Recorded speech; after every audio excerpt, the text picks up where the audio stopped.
الحمد لله رب العالمين والصلاة والسلام على أشرف الأنبياء والمرسلين نبينا محمد وعلى آله الطاهرين الطيبين وعلى أصحابه غر الميامين وعلى زوجاته أمهات المؤمنين وعلى من دعا بدعوته وجاهد جهاده إلى يوم الدين. أما بعد، اللهم أخرجنا من ظلمات الوهم والجهل إلى أنوار المعرفة والعلم ومن وحول الشهوات إلى جنات القربات. اللهم ألهمنا مراشد أمورنا وأعذنا من شرور أنفسنا ومن سيئات أعمالنا. وبعد. Pertama dan selamanya, marilah sama-sama kita bersyukur kepada Allah Subhanahu wa taala kerana dengan limpah dan kurnianya Allah Ta'ala bagi kesempatan kepada kita bersama untuk bertemu pada malam ini. Mudah-mudahan Allah Ta'ala akan jadikan pertemuan ini sebagai pertemuan yang terbaik di sisinya, insya-Allah. Amin ya rabbal alamin. Malam ni tuan-tuan, kita nak cuba diskusi sampai habis insya-Allah risalah yang berjudul Kembara Sejahtera. Risalah ini telah ditulis kira-kira 12 tahun yang lalu, dan dia merupakan ucapan yang telah disampaikan di Dewan Bahasa dan Pustaka Kuala Lumpur. Pada waktu itu Datuk Aziz Deraman menjadi pengarah, dan beliau telah menjemput Fadilatul Syekh Dr. Ismail Lutfi Abdul Rahman untuk menyampaikan ucapan. Ucapan itu dibukukan dengan judul Hayatun Tayyibah, dari kalimah tayyibah ke masakinut tayyibah. Lepas tu saya minta izin daripada Syekh untuk rumikan dan edit sikit-sikit, terutamanya dari segi penggunaan bahasa. Kemudian kita keluarkan pada tahun 2012 cetakan yang pertama dengan judul Kembara Sejahtera, dan ini adalah cetakan kedua. Selepas 2 tahun kita keluar pula dengan judul juga Kembara Sejahtera, November 2014. Kali pertama dahulu November 2012. Malam ni tuan-tuan, saya nak bawa tuan-tuan untuk melihat tajuk risalah ini. Nak bawa tuan-tuan untuk melihat risalah ini. Sebelum daripada tu, kenapa kita menggunakan kalimah kembara dan kenapa sejahtera? Kita gunakan kalimah kembara kerana hakikatnya perjalanan hidup kita ini adalah pengembaraan. Nabi sebut ketika kita duduk di dunia ini, kata Nabi, kun fid dunya ka'annaka gharibun aw 'abiru sabilin. Duduklah kamu ketika mana kamu berada di dunia ni macam kamu ni orang asing, aw 'abiru sabilin, ataupun macam kamu orang yang melintas jalan. 'Abiru sabil maksud dia orang yang transit.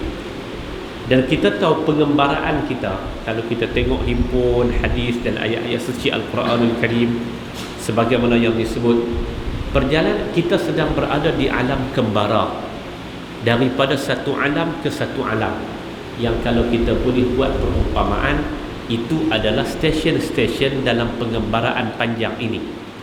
Bermula di alam ruh, kemudian kita berpindah ke alam rahim, kemudian kita berpindah ke alam dunia ini. Kemudian alam dunia ini mengikut Al-Quranul Karim. Tuan-tuan boleh tengok antaranya suratul Hajj. Allah Ta'ala sebut, mula-mula Allah Ta'ala jadikan kita min dha'fin, dalam keadaan dhaif. Summa ja'ala min ba'di dha'fin quwwatan wa syaibah. Kemudian Allah Ta'ala berikan kekuatan kepada kita dan kita makin mendewasa. Kemudian selepas itu Allah Ta'ala kata faminkum may yutawaffa, ada orang yang dimatikan, wa minkum may yuraddu ila arzalil umur, ada di kalangan kamu yang dikembalikan kepada usia macam usia mula dia. Orang yang sampai kepada usia nyanyuk, dia balik macam budak-budak. Dari segi agamanya pun tak taklif dah, dan dari segi kehidupan hariannya pun duduk dalam keadaan macam budak-budak. Dia perlu diberi makan, dia perlu dipakai pampers dan lain sebagainya. Okey. Al-Quran sebut itulah dia kehidupan di alam yang ketiga, namanya alam dunia. Tujuan apa Allah Ta'ala hantar kita mari ke alam dunia ni? Tak ada lain dan tak ada bukan. Tujuannya ialah untuk kita dapat apa yang disebut bala, ibtila, untuk Allah Ta'ala menguji kita. Liyabluwakum ayyukum ahsanu amala, untuk Allah Ta'ala menguji kamu siapakah di kalangan kamu yang paling baik amalannya. Kemudian tuan-tuan, setelah itu kita akan pergi ke alam yang keempat. Alam yang keempat itu dikenali dengan alam barzakh, alam kubur. Alam kubur. Di alam kubur pula apa yang akan berlaku? Al-Quran menyebut, contoh dia tuan-tuan, dalam surah Qaf ayat yang ke-19, Allah Ta'ala sebut tentang sakratul maut. Waja'at sakratul mauti bil haqq zalika ma kunta minhu tahid wa nufikha fis sur zalika yaumul wa'id waja'at kullu nafsin ma'aha sa'iqu wa syahid ila akhiril ayat. Dalam ayat ini Allah Ta'ala cerita kita semua akan mati. Bila mati kita nak pergi mana? Kita dibawa ke dalam kubur, dan kemuncak dia perjalanan hari yang dijanjikan yang namanya hari kebangkitan. Dan kata Allah, zalika yaumul wa'id, itulah hari yang dijanjikan. Kita akan berpindah daripada alam barzakh ke alam yang kelima. Nama alam yang kelima itu namanya alam akhirat. Itulah dia putaran dan pengembaraan kita. Sebab itulah kita namakan tajuk maudhu' kita ni adalah kembara. Kenapa sejahtera? Kerana kita akan jumpa dalam Al-Quranul Karim dan rangkaian-rangkaian ayat yang kita akan sebut nanti, akhir sekali tempat duduk yang akan diberikan kepada orang-orang yang baik ini adalah masakinu tayyibah, tempat duduk yang baik. Dan tayyibah itu juga diterjemahkan sebagai sejahtera ataupun tempat duduk yang baik. Jadi tuan-tuan, tadi kita kata kembara, dan kembara itu kalau tuan-tuan boleh buka dalam muka surat yang ke-12. Saya nak baca mula di situ. Muka surat yang ke-12. Oleh kerana hakikat kehidupan sejahtera bagi manusia merangkumi kebahagiaannya di alam dunia, alam kubur dan alam akhirat, dan itulah hakikat hidup yang kekal lagi bererti bagi manusia. Itulah kembara dari alam wujud ke alam abadi, ataupun dipanggil dengan rihlatul wujudi wal khulud. Maka sudah tentu ia mempunyai unsur-unsur ila akhir. Okey. Hak saya nak sebut apa? Syekh menyebut di sini, katanya hakikat sejahteranya hidup manusia ini akan berada di 3 alam. Alam ni dunia, alam kubur dan alam akhirat. Ini kita akan menghadapi 2 lagi alam. Alam itu tak ada taklif, tapi ada hisab. Tak ditaklif dah. Kita tak ada sebarang tugas dah. Dalam alam kubur ni tak ada tugas dah. Tapi kita akan dihisab dan diberikan ganjaran. 2 alam yang lalu tanpa taklif dan tanpa hisab. 2 alam yang lalu, alam ruh dan juga alam rahim, itu tanpa hisab dan tanpa taklif. Mari di dunia inilah, pada waktu inilah kita ada taklif. Taklif artinya pemberatan syarak. Syarak suruh kita buat beberapa benda ketika mana kita berada di alam dunia ini. Balik kepada muka surat yang kedua. Tuan-tuan, kita mula-mula sekali nak tahu hakikat kehidupan manusia ni macam mana. Syekh mendatangkan 2 ayat suci Al-Quranul Karim nak sebut tentang mulianya manusia ini, dimuliakan oleh Allah kerana Allah Ta'ala menciptakan kita mir ruhihi, daripada ruhnya, ruh yang dimiliki oleh Allah Jalla wa'ala.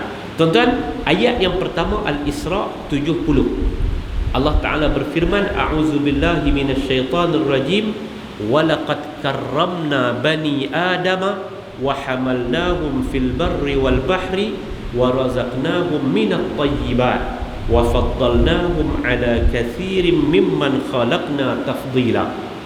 Dan sesungguhnya kami telah muliakan anak-anak Adam, dan kami telah beri mereka menggunakan berbagai kenderaan di daratan dan di lautan, dan kami telah berikan rezeki kepada mereka dari yang baik-baik, serta kami telah lebihkan mereka dengan selebih-lebihnya atas kebanyakan makhluk yang telah kami ciptakan.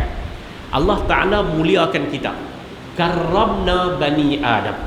Itu yang disebut sebagai karamatul insan, kemuliaan kita sebagai manusia. Siapa yang memuliakan kita? Allah Ta'ala yang memuliakan kita, dari segi penciptaannya dan dari segi pentaklifannya. Laqad khalaqnal insana fi ahsani taqwim. Sesungguhnya kami telah menjadikan manusia dalam sebaik-baik penciptaan. Tapi siapa yang menyebabkan manusia jadi runtuh, hancur dan sebagainya? Thumma radadnahu asfala safilin. Kata Allah, kami turunkan mereka kepada kedudukan yang paling rendah sekiranya mereka tidak memahami dan berpegang dengan karamatul insan, takrim, kemuliaan yang Allah Ta'ala berikan kepada mereka. Ayat yang kedua, kenapa kita boleh hidup? Allah Ta'ala sebut dalam surah As-Sajdah ayat 7 hingga 9. Allazi ahsana kulla syai'in khalaqah wa bada'a khalqal insani min tin summa ja'ala naslahu min sulalatin mimma immahin summa sawwahu wa nafakha fihi min ruhihi wa ja'ala lakumus sam'a wal absara wal af'idah qalilan ma tashkurun. Allah Ta'ala sebut, dan Allah lah yang memulakan penciptaan manusia dari tanah. Yang Adam alaihi salatu wassalam itu mula-mula dicipta daripada tanah. Baca dalam Al-Quran, ketika mana Iblis memprotes kedudukan dan jawatan yang diberikan kepada Adam dan sebagai khalifah, Iblis pada waktu itu mengatakan, khalaqtani min narin wa khalaqtahu min tin. Kamu telah ciptakan aku daripada tanah, sedangkan kamu telah menciptakan kamu ciptakan aku daripada api, sedangkan kamu menciptakan Adam itu daripada tanah. Sistem nilai Iblis pada waktu itu, dia menilai bahawa api lebih baik daripada tanah. Allah Ta'ala sebut, mula-mula makhluk yang pertama diciptakan daripada tanah. Wa bada'a khalqal insani min tin. Kemudian kata Allah, summa ja'ala naslahu min sulalatin mimma immahin. Kemudian dia, yakni Allah, menjadi keturunannya dari saripati air yang hina, daripada air mani, mimma immahin. Kita semua diciptakan mimma immahin, daripada air mani. Allah Ta'ala menggunakan kalimah mahin, air yang hina. Apakah maksud dia air mani itu hina? Tidak. Apa maksud dia? Orang tak gamak buat banyak benda daripada air mani, orang pandai. Tapi itulah dia yang menyebabkan kita dicipta oleh Allah Jalla wa'ala. Summa sawwahu. Kemudian kata Allah, dia menyempurnakan penciptaannya. Wa nafakha fihi min ruhih. Dan meniupkan ke dalam badannya ruh ciptaan Allah Jalla wa'ala. Wa ja'ala lakumus sam'a wal absara wal af'idata qalilan ma tashkurun. Dan dia menjadikan bagimu pendengaran, penglihatan dan hati supaya kamu bersyukur, tetapi amat sedikit di kalangan hamba, di kalangan kamu yang bersyukur. As-Sajdah 7 hingga 9. Apa dia syahid dia?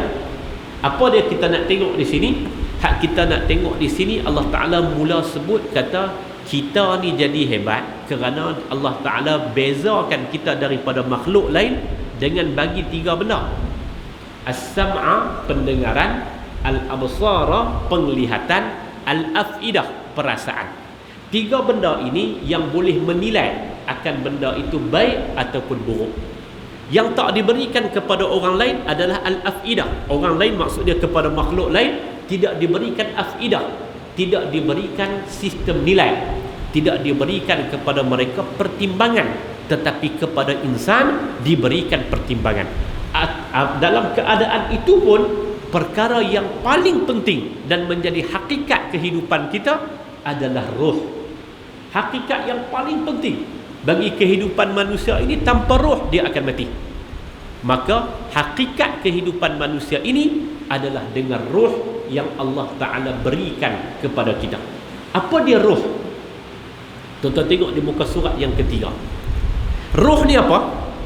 Salah satu daripada perkara yang ditanyakan oleh Yahudi suruh orang Quraisy. Tuan-tuan ingat ketika mana kalau kita berbicara tentang sababun nuzul surah Al-Kahfi, ceritanya ada orang daripada Mekah, Quraisy Mekah, pergi ke Madinatul Munawwarah, tanya kepada orang-orang Yathrib. Pada waktu itu nama dia Yathrib. Tanya kepada Ahlul Kitab, tanya kepada Yahudi ni, kami nak tanya kepada kamu macam mana kami nak buat dengan sahabat kami ni, dengan Muhammad ni. Nak buat macam mana? Mereka dah tak boleh lawan dengan hujah. Maka orang Yahudi bagi tahu, balik tanya kepada Muhammad 3 soalan. Salah satu daripada soalan yang perlu kamu tanya adalah tanya kepada dia tentang roh. Kalau dia boleh jawab tentang roh, dia Nabi. Kalau dia tak boleh jawab tentang roh, dia bukan Nabi. Dua orang yang pergi ni, Ibnu Abil Murid, dia balik ke Mekah tanpa bertanya jawapan. Terus dia bertanya kepada Nabi kita Muhammad sallallahu alaihi wasallam. Nabi bagi tahu, esok aku nak jawab. Esok aku akan jawab soalan kamu. Tapi ternyata apabila Nabi tak kaitkan dengan insya-Allah, menyebabkan jawapan ditangguh selama 16 hari. Hari yang ke-16 barulah turun ayat ini dan juga ayat daripada surah Al-Kahfi kepada dua soalan dalam surah Al-Kahfi tentang Ashabul Kahfi dan Zulkarnain, manakala dalam surah Al-Isra ayat yang ke-85 diturunkan jawapan tentang ruh. Okey, mari kita tengok Quran kata apa tentang ruh. Wa yas'alunaka 'anir ruh qulir ruhu min amri rabbi wa ma utitum minal ilmi illa qalila. Mereka yakni orang-orang Yahudi bertanya kamu mengenai ruh.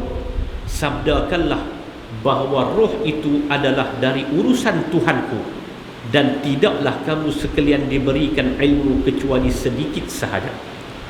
Jangan tanya lebih-lebih tentang ruh. Kerana apa?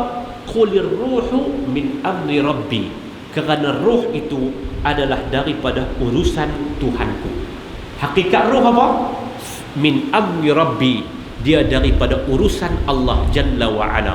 Wa ma utitum, dan tidak diberikan kepada kamu ilmu berkaitan dengan ruh itu illa qalila, melainkan sedikit. Jadi ruh inilah yang menyebabkan kita hidup. Dan apa yang kita boleh tahu tentang ruh, apa yang Al-Quran sebut dan apa yang hadis Nabi sebut, dengan kata kunci yang paling besar. Al-Quran menyatakan qulir ruhu min amri rabbi, bagi taulah kepada mereka ruh itu daripada urusan Tuhanku. Pindah ke muka surat yang keempat. Tanpa ruh kita tak boleh hidup.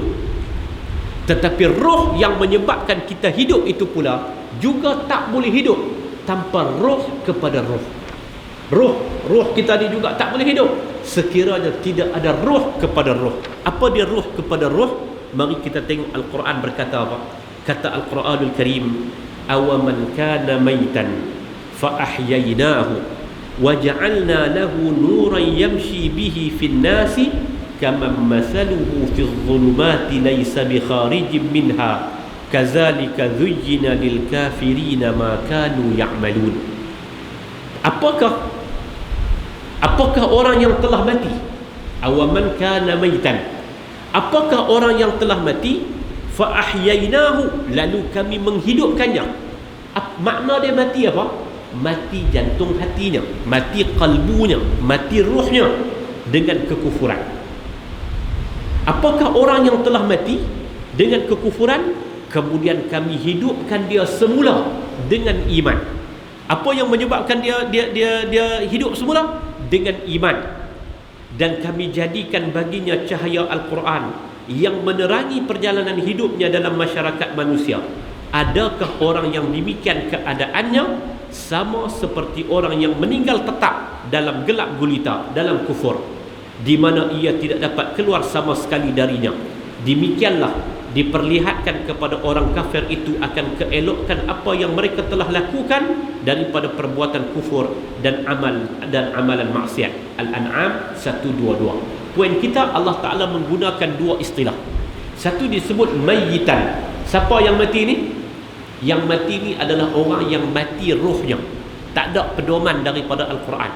Yang keduanya, Allah Ta'ala menggunakan Allah Ta'ala kata, aku menghidupkan, hidup dengan apa? Waja'alna lahu nura, dengan aku berikan cahaya kepadanya. Apa makna cahaya itu? Tuan-tuan tengok di muka surat yang keempat paling bawah. Berkata Ibnu Abbas, yang dimaksudkan dengan nura dalam ayat ini adalah Al-Quranul Karim. Yakni, apakah orang yang sebelumnya kafir, maka kami hidayahkan dia sama dengan orang yang kekal dalam keadaan kafir. Apa makna nuran? Nuran itu Al-Quran. Apabila diberikan Al-Quran kepada dia, dia berpegang dengan Al-Quran, roh dia akan segera hidup dan dia akan menjadi orang yang hakikatnya hidup. Maka roh kepada roh itu adalah Al-Quranul Karim. Berkata As-Suddi, seorang ulama tafsir, nuran ialah Islam, untuk menerima Al-Quran sebagai pimpinannya. Ada yang berkata maknanya ialah hikmah, dan ada pula yang berkata cahaya yang menyuluh perjalanan di akhirat. Apapun, kebanyakan ulama mufassirun menyebut yang dimaksudkan dengan nura, cahaya dalam ayat ini adalah Al-Quranul Karim. Roh kita tak boleh hidup tanpa cahaya. Cahaya itu apa? Nuran, yang Allah Ta'ala kata waja'alna lahu nura, aku jadikan bagi mereka itu cahaya. Cahaya itu apa? Cahaya itu adalah tuntutan Al-Quranul Karim. Berkata Imam Ibnu Katsir rahimahullahu ta'ala, tuan-tuan tengok muka surat yang kelima, paragraf yang ketiga, dalam menafsirkan ayat ini, berkata Imam Ibnu Katsir rahimahullahu ta'ala, wafat pada tahun 774 Hijriah. Allah Subhanahu wa ta'ala membuat perbandingan bagi seorang mukmin yang dahulunya, yakni sebelum memeluk Islam, ia mati dalam keadaan sesat binasa. Maka Allah hidayahkannya dengan iman yang meresapi hatinya dan memberi hidayah untuk mengikut rasul-rasulnya, serta diberikan kepadanya cahaya, iaitu Al-Quran. Roh yang asalnya mati, apa Allah Ta'ala nak hidupkan dia dengan cara apa? Allah Ta'ala berikan kepadanya cahaya. Cahaya itu apa? Kata Al-Imam Ibnu Katsir, cahayanya itu adalah Al-Quran. Siapa Imam Ibnu Katsir ni? Al-Imam Ibnu Katsir, seorang ulama yang menulis kitab tafsir Ibnu Katsir. Di Malaysia cukup popular Al-Imam Ibnu Katsir. Guru kepada Al-Imam Ibnu Katsir itu macam bahaya di Malaysia. Imam Ibnu Katsir orang terima, tapi guru kepada Al-Imam Ibnu Katsir itu macam ramai orang tak terima. Okey, siapa dia? Yang susul galur lebih kurang sama macam Al-Imam Ibnu Katsir? Bawah. Berkata Al-Imam Ibnul Qayyim Al-Jauziyah. Imam Ibnul Qayyim Al-Jauziyah, Al-Imam Ibn Taymiyah, ini beberapa orang nama para imam yang dipolemikkan dengan begitu teruk. Bahkan sebahagian orang mengkafirkan ulama yang seumpama ini, terutamanya golongan Ahbash, yang cukup bahaya. Mereka mengkafirkan nama-nama besar ini. Bukan sekadar ulama zaman dulu, ulama zaman lah. Kalau tuan-tuan berbicara dengan orang Ahbash, Ahbash ni sekelompok orang yang mengaku dia berakidah Asy'ariyah. Dia mengaku kata dia bermazhab Syafi'i. Dia duduk di mana? Dia diasaskan oleh seorang Habasyah, orang Habasyah yang duduk di Lubnan, mati di Lubnan. Nama dia Abdullah Al-Harari. Dinamakan Al-Ahbash itu merujuk kepada Habasyah. Duduk di sana. Mereka ada sebuah universiti di Lubnan. Mereka ada jamaah mereka. Kalau kita berbicara dengan mereka, tuan-tuan, kalau kita bercakap dengan mereka, mereka mengkafirkan mu'zamul ulama, kebanyakan para ulama. Dia mengkafirkan kebanyakan para ulama, hak dulu dan hak lah. Ibn Taymiyah kafir, ini Ibnul Qayyim Al-Jauziyah ini tak pakai. Kalau hak lah, sebutlah nama apa nama. Kalau hatta orang-orang yang bukan dikenali sebagai orang-orang yang bersama dengan Ibn Taymiyah, Muhammad Sa'id Ramadan Al-Buti, tak boleh. Semua mereka tak terima Al-Ahbash. Dan sebahagian daripada fikrah mereka ini sekarang ini cuba dibawa masuk ke Malaysia. Fikrah takfiri yang cepat untuk mengkafirkan orang, yang cepat untuk mengkafirkan orang. Dan ini adalah fikrah yang cukup bahaya. Kita jumpa dengan ramai tokoh, tuan-tuan. Kalau kita bertanya, saya baru ni 2 bulan lepas lah, ketika pergi Jordan tu, jumpa dengan beberapa orang tokoh. Ramai mereka sebut, okey, kita boleh berhusnuzan dengan 1000 pandangan, tetapi tidak dengan pandangan takfiri. Kita boleh berhusnuzan, kawan ni nak berbeza pandangan, nak ikhtilaf di sana sikit, silakan. Tapi kita tidak boleh kita tidak boleh memberikan tasamuh kepada golongan yang macam ni. Golongan apa? Golongan yang takfiri, golongan yang cepat untuk mengkafirkan orang. Hadirin mukminin yang saya hormati sekalian. Okey, balik kepada teks kita. Berkata al-Imam Ibnul Qayyim Al-Jauziyah rahimahullahu taala, wafat pada tahun 751 Hijriah, katanya, yang dimaksudkan mati dalam ayat ini ialah mati hati dengan sebab ketiadaan ruh ilmu, petunjuk dan iman. Maka Allah menghidupkannya dengan ruh yang lain daripada ruh yang Allah hidupkan dengannya akan badan, iaitulah ruh ma'rifatullah, mengenali Allah, ruh tauhid kepadanya dan ruh cinta kepadanya, serta beribadah kepadanya dengan menyedari keesaan Allah tanpa disertai syirik kepadanya.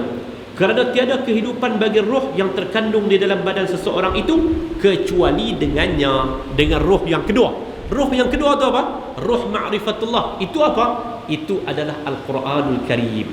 Dan dinamakan wahyu itu dengan roh kerana dengannya lah berlaku hidup hati-hati atau roh yang terkandung di dalam badan manusia. Jadi tuan-tuan, bab ni nak sebut apa kat kita? Nak sebut bagi tahu kata roh yang duduk dalam badan kita, yang menyebabkan kita boleh bergerak, yang menyebabkan kita boleh angkat tangan, yang menyebabkan kita boleh bercakap, yang menyebabkan pemikiran kita boleh berfikir dan sebagainya, semua ni dia tak akan hidup dengan betul sekiranya roh yang sebenar, iaitu roh kepada roh Al-Quranul Karim itu tidak ada. Menyebabkan orang yang tak ada roh Al-Quranul Karim, dia akan apa? Dia akan bercakap, cakapnya bukan perkara-perkara yang bertepatan dengan Al-Quranul Karim. Salah. Orang yang tidak ada roh Al-Quranul Karim, dia akan bertindak, tindakannya itu tidak bertepatan dengan Al-Quranul Karim. Dia jadi macam orang yang hidup, yang hidup dalam keadaan bangkai. Dia sedang membawa dirinya ke neraka Allah Subhanahu wa taala. Jadi roh kepada roh, untuk roh kita ni hidup dengan aman, supaya membimbing jasad kita ini ke arah kebenaran, kita perlu roh kepada roh, iaitulah Al-Quranul Karim. Okey, muka surat yang ke-6. Al-Quran itu sifat dia apa? Al-Quran itu keseluruhan yang adalah ilmu, dan dia adalah cahaya daripada Allah untuk manusia. Kita bawa mai 3 kata-kata para ulama. Yang pertama, yang disebut oleh Al-Imam Malik rahimahullahu ta'ala, wafat pada tahun 170 Hijriah. Dia ni dalam kurun yang pertama. Al-Imam Malik rahimahullah ni dipanggil dengan Imam Darul Hijrah. Imam Malik dipanggil dengan Imam Darul Hijrah. Darul Hijrah tu nama Madinah Al-Munawwarah. Madinah Al-Munawwarah antara namanya Darul Hijrah. Pasal apa dipanggil Imam Darul Hijrah? Imam Malik tempat dia berpartisipasi dalam masyarakat adalah di Madinah Al-Munawwarah. Dia punya aliran Imam Malik, alirannya adalah aliran disebut sebagai aliran Ahlul Hadis.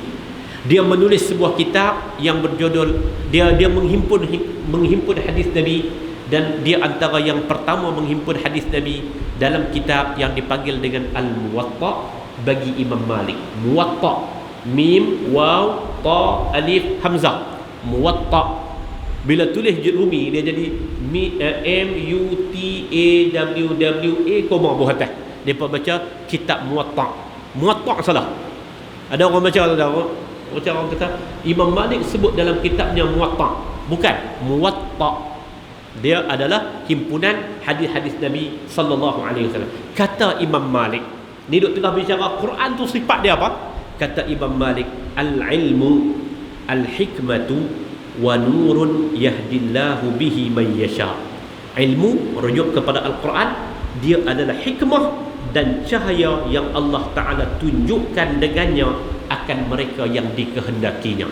Siapa yang Allah Ta'ala nak bagi dia boleh memahami agama dan berpegang dengan agama, Allah Ta'ala akan tuntun dia ke arah kebenaran. Itu yang disebut may yuridillahu bihi khairan yufaqqihhu fid din. Orang yang Allah Ta'ala nak kehendaki kebaikan kepada dirinya, Allah Ta'ala akan fahamkannya dengan agama. Maka caranya ialah dengan mencari ilmu. Ilmu itu duduk di mana? Duduk di Al-Quranul Karim, kitab yang penuh dengan hikmah dan ilmu yang penuh. Tuan-tuan, lalu kata Imam Syafi'i pula. Imam Syafi'i pernah berguru kepada Imam Malik. rahimahullahu ta'ala rahmatan wasi'ah. Kata Imam Syafi'i dalam yang wafat pada tahun 204, Imam Malik wafat 179, Imam Syafi'i wafat pada tahun 204 Hijriyah. Kata Imam Syafi'i, kullul ulumi siwal qur'ani mushghilatun illa al-haditha wa illa al-fiqha fid dini al-ilmu ma kana fihi qala haddathana wa ma siwa zalika wiswasus syayatin.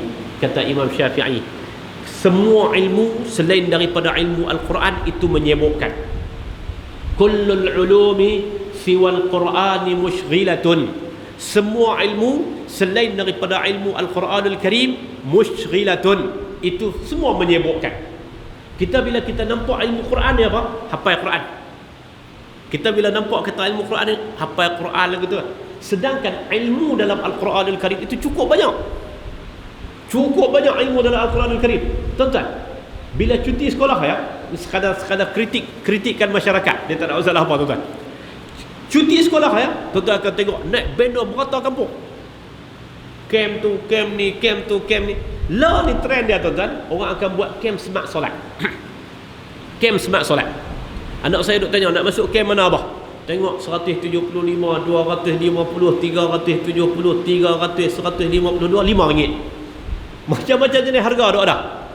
Macam-macam jenis harga ada. Camp smart solat. Soal saya dua benda. Yang pertama, apakah agama ini susah? Sampai anak kita belajar di sekolah lah ni dengan ada jeqaf dan sebagainya, belajar di sekolah 190 hari tidak boleh lagi memahami solat. Apakah agama ni begitu susah? Sedangkan ada orang yang baru belajar daripada Nabi SAW ajar sekali gitu kan. Bacaannya ya, tapi kenapa perlu buat camp yang macam ni? Apakah ilmu Al-Quran ini hanya menyibatkan benda ni saja? Setiap kali pergi sekolah, camp smart solat, camp asas solat dan sebagainya.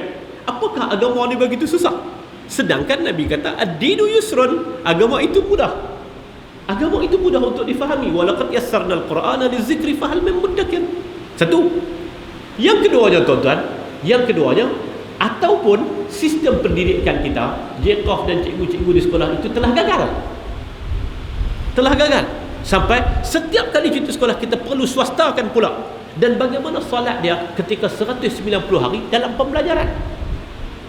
Oh ni kita nak bagi orang faham. Nak bagi orang faham Al-Quranul Karim, terutama yang agak sudah mendewasa itu, adalah dengan memahamkan Al-Quranul Karim. Dalam Al-Quranul Karim bukan hanya ada ilmu yang berkaitan dengan itu. Dalam Al-Quranul Karim, kalau orang sebut kita memerlukan satu orang yang boleh menjadi cemerlang, jangkauan masa depan itu dia boleh cemerlang, orang itu memerlukan ilmu matematik. Dalam Al-Quranul Karim ada asasnya tentang ilmu faraid, tentang ilmu menjangkau masa depan dan sebagainya. Kalau dalam Al-Quranul Karim ada ilmu sejarah, qasasus sabiqin. Satu orang yang nak jadi orang yang cemerlang ke depan, dia perlu memahami sejarahnya. Sejarah manusia antara yang terbaiknya ada dalam Al-Quranul Karim. Satu orang nak jadi orang hebat, dia perlu memahami dunia ini dalam bentuk geografinya. Al-Quranul Karim ada menceritakan tentang geografinya. Sama ada geografi itu berkaitan dengan geopolitik ke, geososial ke dan sebagainya. Itu ada disebut dalam Al-Quranul Karim. Kenapa ini tidak dicambahkan dalam masyarakat kita? Sampai anak-anak kita boleh melihat bahawa Al-Quran itu cukup luas. Al-Quran itu tidak hanya membicarakan tentang at-tahiyatul mubarakatus salawatut tayyibatul lillah. Itu sekadar kritik masyarakat. Jadi kita kata minta kepada konsultan ni, sementara nak buat cuti sekolah, cuba buat inovasi sikit, buat tawarkan perkara-perkara yang seumpama ini dari segi ilmunya. Wallahu ta'ala alam. Balik kepada kita. Kata Imam Syafi'i, semua ilmu selain daripada ilmu Al-Quranul Karim mushghilatun, itu hanya menyibukkan. Dengan makna apapun ilmu kalau tidak rujuk kepada Al-Quranul Karim. Dalam Al-Quran ada asas tentang ilmu astronomi, ilmu kaji bumi, ilmu kaji merit dan sebagainya. Itu semua ada dalam asas-asasnya dalam Al-Quranul Karim. Kalau semua tu tak balik kepada Al-Quranul Karim, mushghilatun, itu menyibukkan. Illal haditha wa illal fiqha fid dini, kecuali ilmu hadis dan ilmu fiqh dalam urusan agama. Al-ilmu ni Imam Syafi'i pula beritahu, al-ilmu yang dikatakan ilmu itu apa dia? Maka nafihi qala haddathana, yang ada padanya perkataan haddatsana, telah diriwayatkan kepada kami. Ilmu ni dibina atas asas apa? Ada riwayat, ada dalil. Dia bukan asas mimpi, agak-agakkan, saya rasa dan sebagainya, bukan. Tapi ilmu yang sebenarnya, maka nafihi qala haddatsana, yang ada padanya perkataan telah menceritakan kepada kami, telah meriwayatkan kepada kami. Wa ma siwa zalika, selain daripada hadis disebut oleh Imam Syafi'i ini, wiswasus syayatin, itu semua hanyalah permainan syaitan saja, kata Imam Asy-Syafi'i rahimahullahu ta'ala. Kata Imam Ahmad bin Hanbal rahimahullah, wafat pada tahun 241 Hijriah, katanya, keperluan manusia kepada Al-Quranul Karim lebih daripada keperluan manusia kepada makan dan minum. Kerana manusia hakikatnya, kita perlu makan dan minum sehari atau sekali sehari, ataupun dua kali sehari, ataupun tiga kali sehari. Tetapi keperluan kita kepada Al-Quranul Karim sepanjang detik hayat kita, kita memerlukan kepada Al-Quranul Karim. Itulah yang disebut oleh para a'immah kita, bahawa ilmu Al-Quran itu adalah ilmu. Sifat Al-Quran itu adalah kitab ilmu, dan dia adalah cahaya Allah untuk para hambanya. Firman Allah Subhanahu wa ta'ala, wa kazalika awhayna ilaika ruham min amrina ma kunta tadri mal kitabu walal iman walakin ja'alnahu nuran nahdi bihi man nasha'u min ibadina wa innaka latahdi ila siratim mustaqim. Dan demikianlah kami wahyukan kepadamu wahai Muhammad akan Al-Quran sebagai roh yang menghidupkan hati dengan perintah kami. Engkau tidak pernah mengetahui sebelum diwahyukan kepada kamu ini apakah kitab Al-Quran itu, dan tidak juga mengetahui apakah syariah dan tuntutan iman itu. Akan tetapi kami jadikan Al-Quran itu cahaya yang kami berikan petunjuk dengannya akan sesiapa yang kami kehendaki di antara hamba-hamba kami kepada cara hidup yang benar. Dan sesungguhnya engkau wahai Muhammad adalah pemberi petunjuk dengan Al-Quran itu ke jalan yang lurus. Surah Syura ayat yang ke-52. Allah Ta'ala sebut apa? Ada 3 poin penting dalam ayat ini. Yang pertama, ruham min amrina. Al-Quran ni apa? Ruh daripada arahan kami.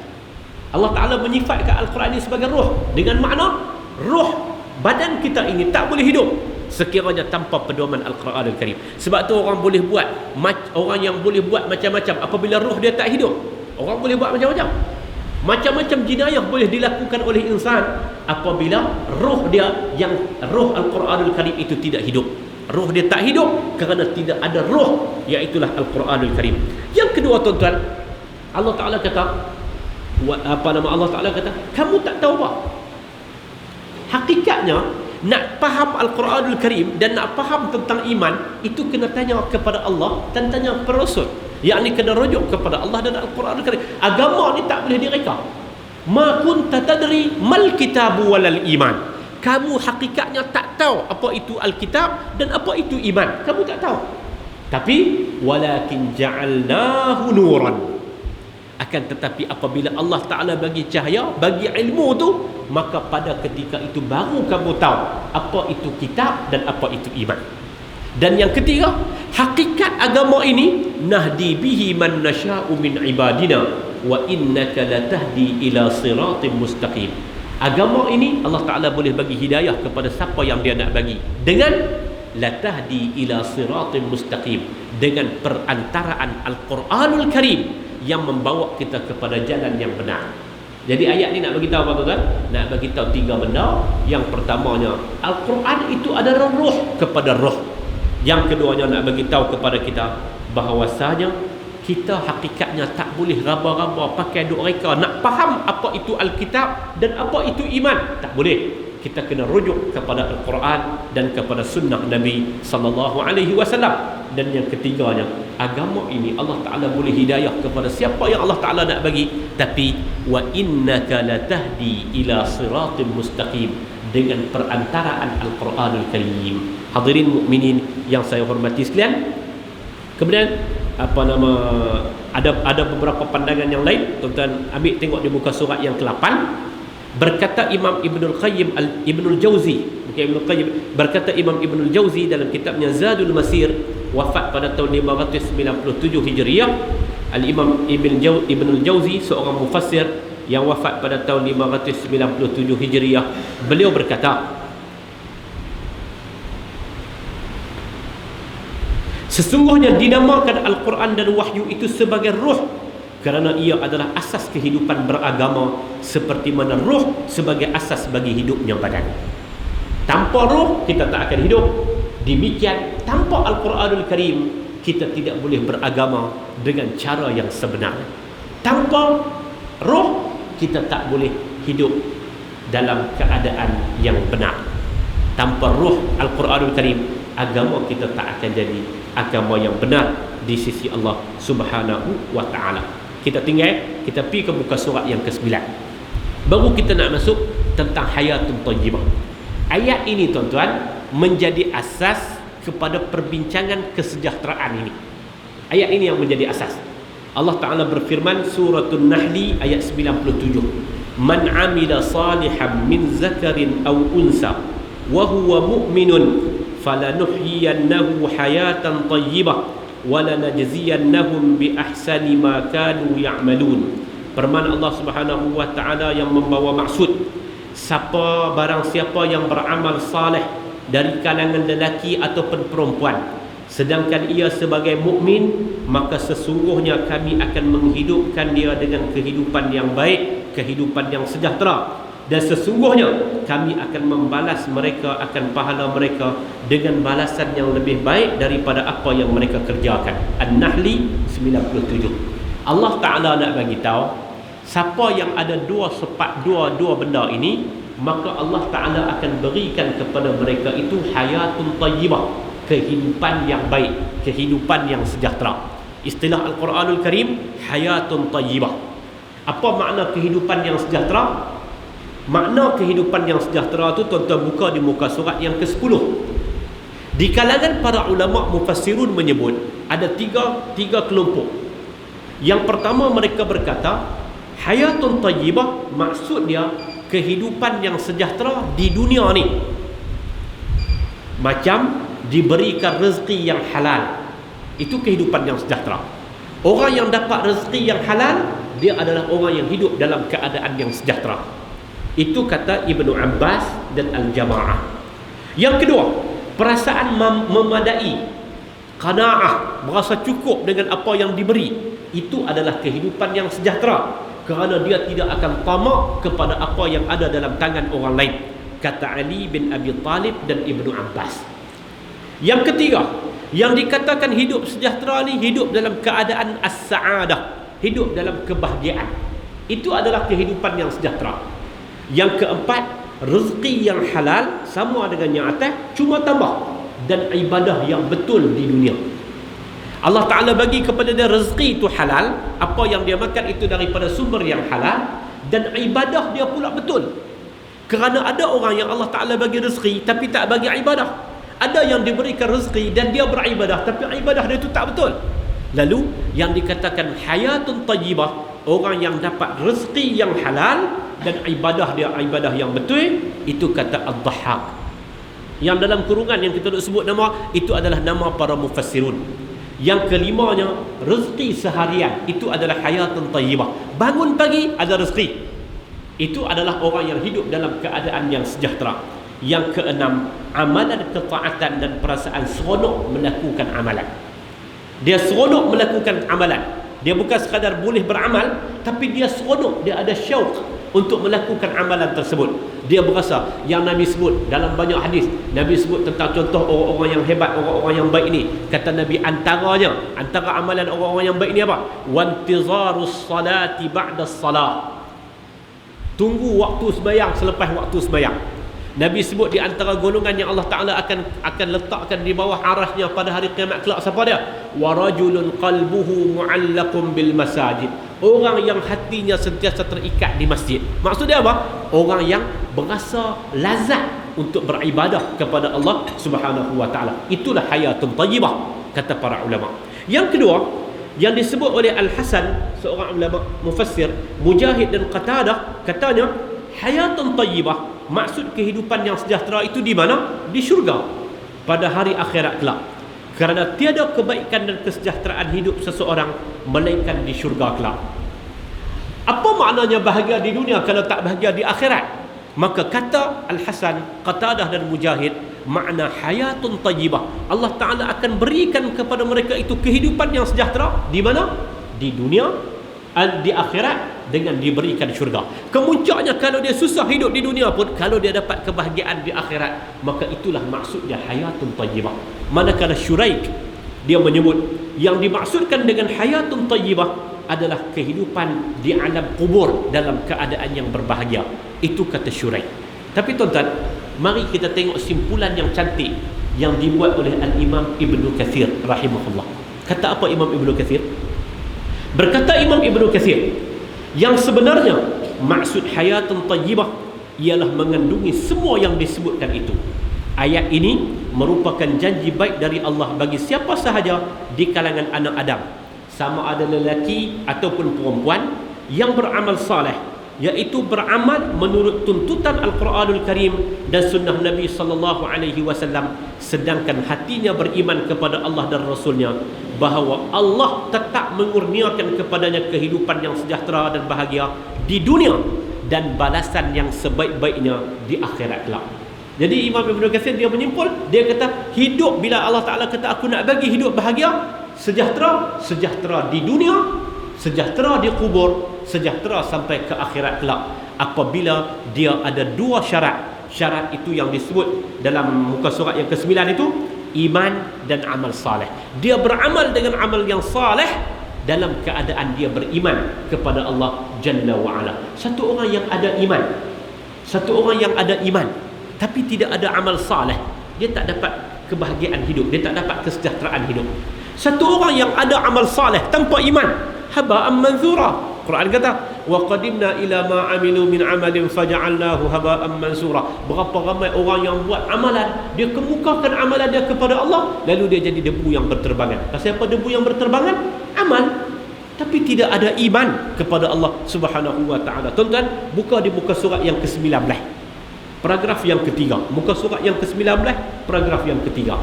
Hak ni tuan-tuan kerap dengar. Dan ini yang disebut oleh Syekh, katanya para ulama bersepakat bahawa syarat asasi bagi amal yang saleh itu ialah yang pertama, ikhlas hanya kerana Allah.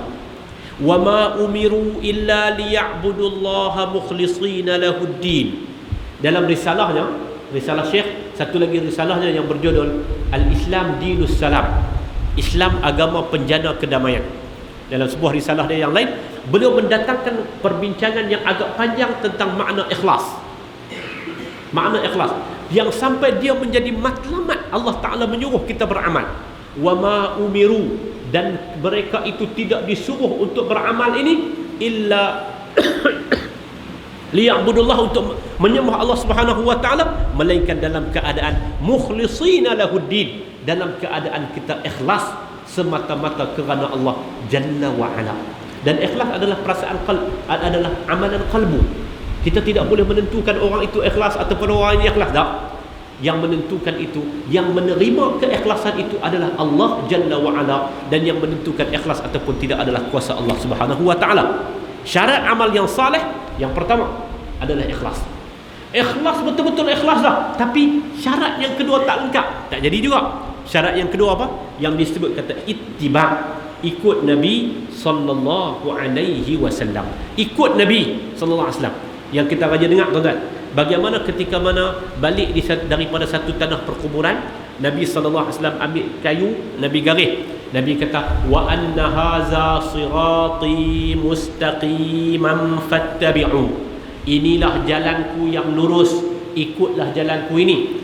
Wala tattabi'us subula, jangan kamu ikut subul-subul, jalan-jalan yang Nabi garis kiri kanan tu. Jangan kamu ikut jalan-jalan ini, kerana jalan-jalan ini fatafarraqa bikum an sabilillah, dia akan menyesatkan kamu daripada jalan Allah. Berapa ramai orang ketika mencari agama, dia tak jumpa kedamaian, dia tak jumpa kesejahteraan, dia tak jumpa kebahagiaan. Tapi ketika dia mencari agama, dia makin jauh daripada Allah Subhanahu wa taala, berpunca daripada tak ikut Nabi. Fattabi'uni, ikutlah aku, kata Nabi sallallahu alaihi wasallam. Itu syarat amal yang saleh. Dan nak dapat kehidupan yang sejahtera, balik kepada muka surat yang ke-9, nak dapat kehidupan yang sejahtera itu disebut kata ada 2 syarat. Yang pertama iman, yang kedua amal saleh. Man amila salihan, siapa yang beramal salih, itu yang kedua. Wa huwa mu'minun, dalam keadaan dia beriman, itu syarat yang pertama. Maka kata Allah, falanuhyiyannahu, kami akan bagikan kepada mereka itu, kepada dia itu, kehidupan yang sejahtera. Macam mana kehidupan yang sejahtera? Para ulama kita kata hayatun tayyibah itu ada yang bahagian dia di dunia. Hayatun tayyibah itu ada yang bahagian dia di akhirat kelak, di syurga. Dan ada hayatun tayyibah itu yang bahagiannya dalam kubur. Dan disimpul oleh Al-Imam Ibn Katsir, semua makna tu benar, membawa kita, sekali kita dapat hayatun tayyibah, kita akan dapat hayatun tayyibah itu sampai kita bertemu dengan Allah Subhanahu wa taala. Lawan kepada hayatun tayyibah dia apa? Ma'isyatan dhanka. Ma'isyatan dhanka, kehidupan yang sempit, kehidupan yang sengsara, kehidupan yang celaka. Muka surat yang ke-11, Allah Ta'ala berfirman, wa man a'rada an zikri fa inna lahu ma'isyatan dhanka wa nahsyuruhu yawmal qiyamati a'ma qala rabbi lima hasyartani a'ma wa qad kuntu basira qala kazalika atatka ayatuna fanasitaha wa kazalikal yawma tunsa wa kazalika najzi man asrafa wa lam yu'min bi ayati rabbih wa la azabul akhirati ashaddu wa abqa. Maksudnya, dan sesiapa yang berpaling ingkar dari ingatan dan petunjukku, maka sesungguhnya baginya kehidupan yang sempit. Istilah Al-Quran, ma'isyatan dhanka, kehidupan yang sempit. Dan kami akan himpunkan dia pada hari kiamat dalam keadaan buta. Dia akan dibangkitkan dalam keadaan buta. Lalu dia bertanya, Rabbi lima hasyartani a'ma, wahai Tuhanku, mengapa engkau himpunkan daku dalam keadaan buta padahal aku di dunia dahulu celek? Allah berfirman, demikianlah keadaannya. Telah datang ayat-ayat keterangan kami kepadamu, lalu kamu melupakan serta meninggalkannya. Dan demikianlah kamu pada hari ini dilupakan serta dibiarkan. Dan demikianlah kami membalas orang yang melampau batas dan tidak beriman kepada ayat-ayat keterangan Tuhannya. Dan demi sesungguhnya azab akhirat itu lebih berat dan kekal. Kita nak pergi mana? Ma'isyatan dhanka. Siapa yang dapat ma'isyatan dhanka? Tolak ruh. Apa dia ruh? Al-Quranul Karim. Dia tak mau terima Al-Quran. A'rada an zikri. Allah Ta'ala menggunakan kalimah berpaling dalam keadaan ingkar daripada ayat suci Al-Quranul Karim. Dia dapat apa? Ma'isyatan dhanka, kehidupan yang celaka. Apa dia kehidupan yang celaka, kehidupan yang sempit, kehidupan yang sengsara, kehidupan yang tak membahagiakan, kehidupan yang tidak mensejahterakan itu? Apa maksud dia? Kata para ulama, ada 3.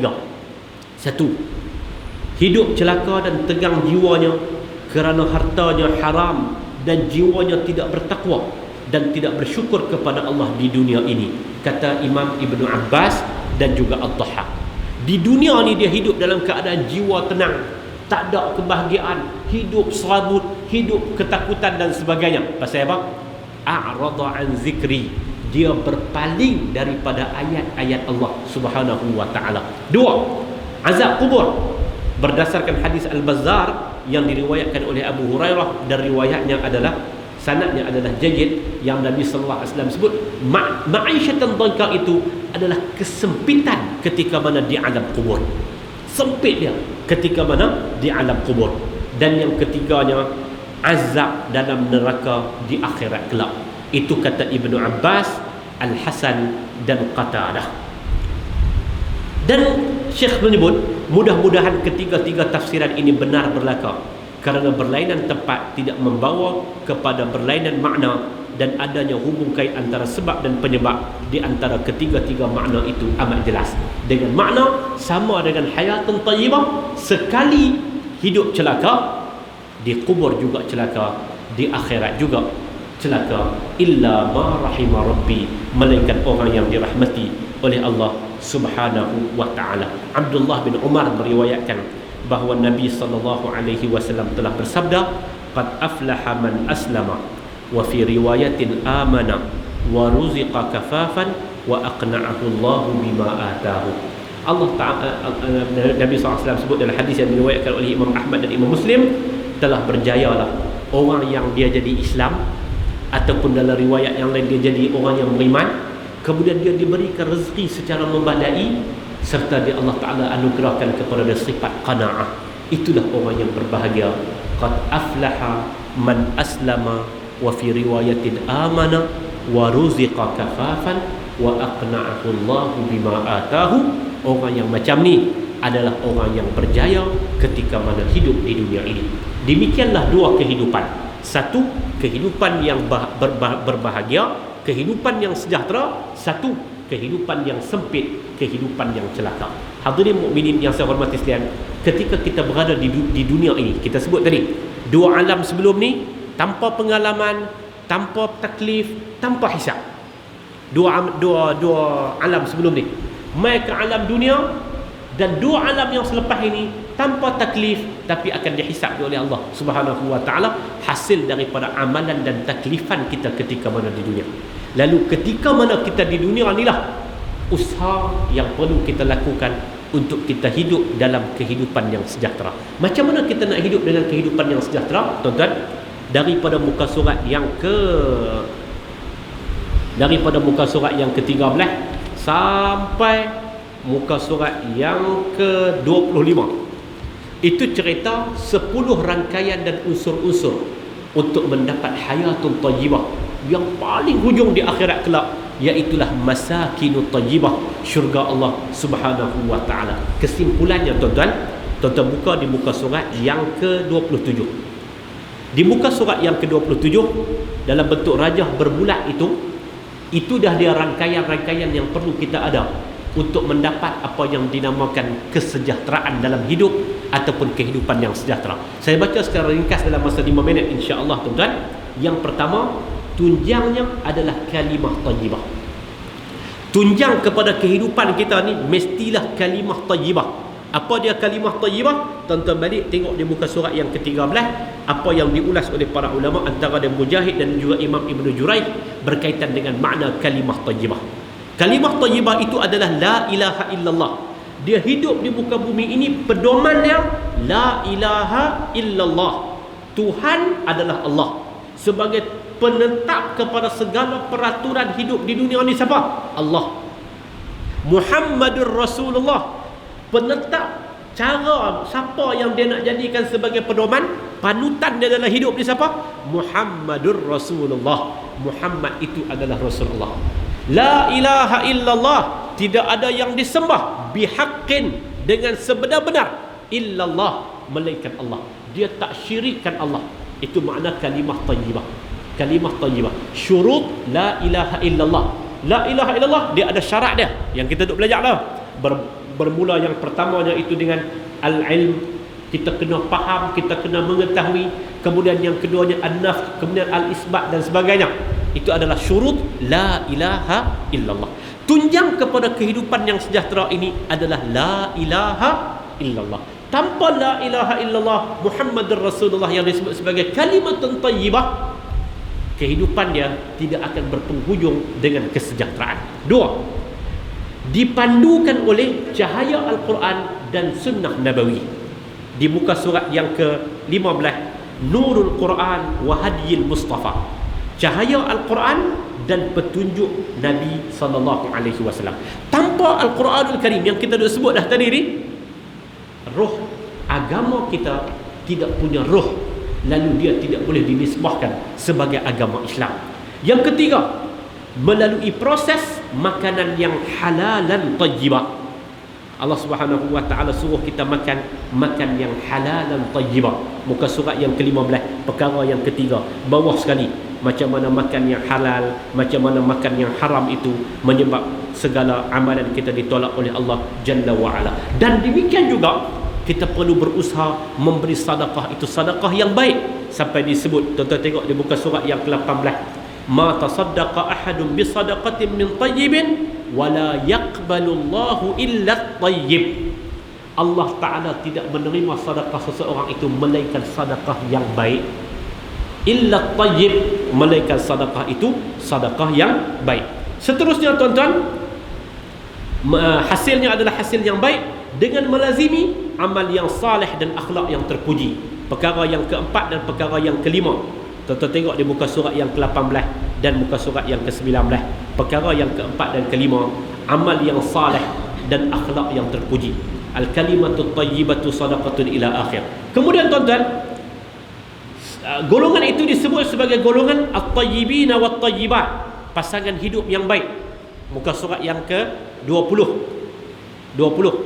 Muka surat yang ke-20 juga, daripada pasangan yang baik, suami-suami baik, isteri-isteri baik, gabung di antara suami yang baik dan isteri yang baik ini akan melahirkan zurriyatan tayyibah, zuriat yang baik.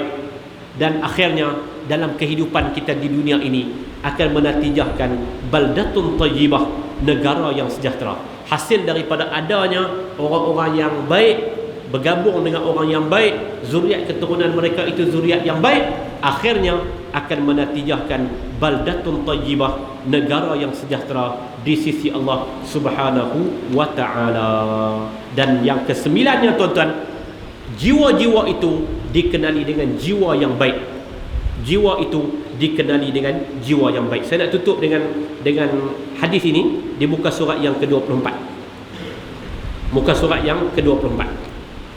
Innal mayyita tahduruhu al-malaikah fa idza kana ar-rajulu as-salih qalu ukhruji ayyatuha an-nafsu at-tayyibah kanat fil jasadi at-tayyib ukhruji hamidatan wa abshiri bi ruhin wa raihan wa rabbin ghayra ghadban fala yazalu yuqalu dhalika hatta takhruj thumma yu'raju biha ila as-sama' fayustaftahu laha fayuqalu man hadha fayuqalu fulan fayaqulu marhaban bin nafsi at-tayyibah kanat fil jasadi at-tayyib udkhuli hamidatan wa abshiri bi ruhin wa raihan wa rabbin ghayra ghadban qala la yazalu yuqalu laha hatta yuntaha biha ila as-sama'i allati fiha Allah azza wa jalla. Hadis diriwayatkan oleh Imam Ahmad.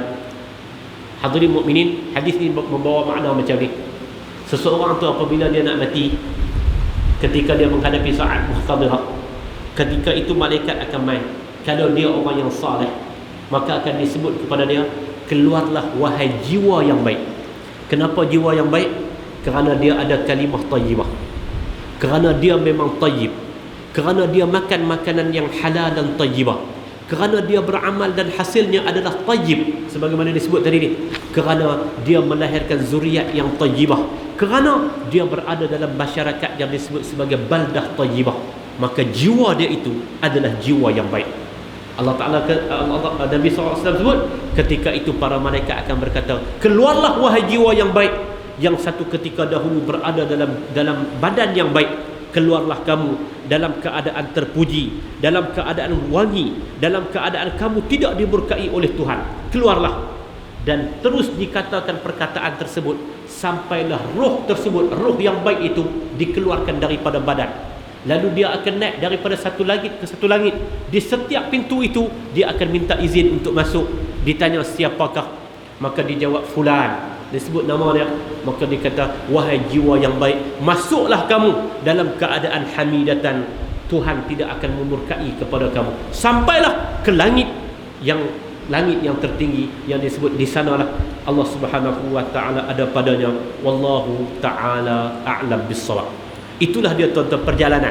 Ketika nak mati, jiwa itu akan menjadi jiwa yang tayyib, yang akan diterima oleh Allah Subhanahu wa taala, dan akhirnya langkah yang ke-10 ataupun unsur yang ke-10 di akhirat kelak, dia akan dimasukkan ke dalam syurga Allah Subhanahu wa taala, yang dalam banyak ayat suci Al-Quranul Karim, tuan-tuan boleh tengok sendiri dalam surah As-Saff ayat yang ke-10 hingga 12, Allah Taala menamakan syurga itu sebagai masakinu tayyibah, sebagai tempat yang baik, tempat yang sejahtera untuk orang-orang yang berjiwa baik dan berjiwa sejahtera. Mudah-mudahan Allah Ta'ala memasukkan kita di kalangan orang-orang yang disebut sebagai mempunyai jiwa yang baik dan jiwa yang terbaik di sisi Allah, insya-Allah subhanahu wa ta'ala. Tutup dengan ayat surah Al-Anfal ayat 24. Tuan-tuan, Allah Ta'ala kata, wahai orang-orang yang beriman, sahutlah seruan Allah subhanahu wa ta'ala dan seruan Rasulnya apabila dia menyeru kamu kepada perkara-perkara yang menjadikan kamu hidup sempurna. Lima yuhyikum, Al-Quranul Karim, jihad dan sebagainya. Ini adalah perkara-perkara yang akan menghidupkan kita. Mari kita terima arahan Allah. Tanpa ini, tanpa arahan daripada Allah, tanpa pedoman Al-Quranul Karim, jiwa kita tidak akan menjadi jiwa yang hidup. Mudah-mudahan kembara sejahtera ini akan meletakkan semula kita di atas relnya yang benar dan menjadikan kita sebagai orang yang berjalan dengan trek yang benar menuju kepada alam yang abadi, yang alam yang kekal abadi di sisi Allah Subhanahu wa taala. Kita satu ketika dahulu lam yakun syai'an madhkura, kita tidak boleh disebut, tak ada nama pun untuk disebut. Tapi bila di dunia ini kita hidup dalam keadaan yang baik, dalam keadaan yang sejahtera, kita akan disambut di akhirat kelak dengan salamun alaikum tibtum fadkhuluha khalidin. Salam sejahtera ke atas kamu kerana kamu semua hidup dalam keadaan yang baik dan sejahtera ketika di dunia dahulu.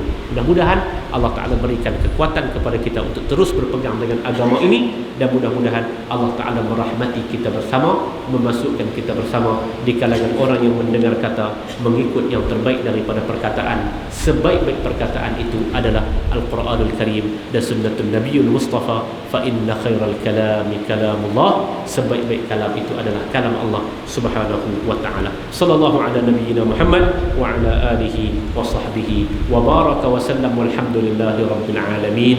Subhanakallahumma wa bihamdika asyhadu an la ilaha illa anta astaghfiruka wa atubu ilaik. Bismillahirrahmanirrahim. Wal 'asri innal insana lafi khusr illa alladhina amanu wa 'amilus salihat wa tawassaw bil haqqi wa tawassaw bis sabr. Wassalamu alaikum warahmatullahi wabarakatuh.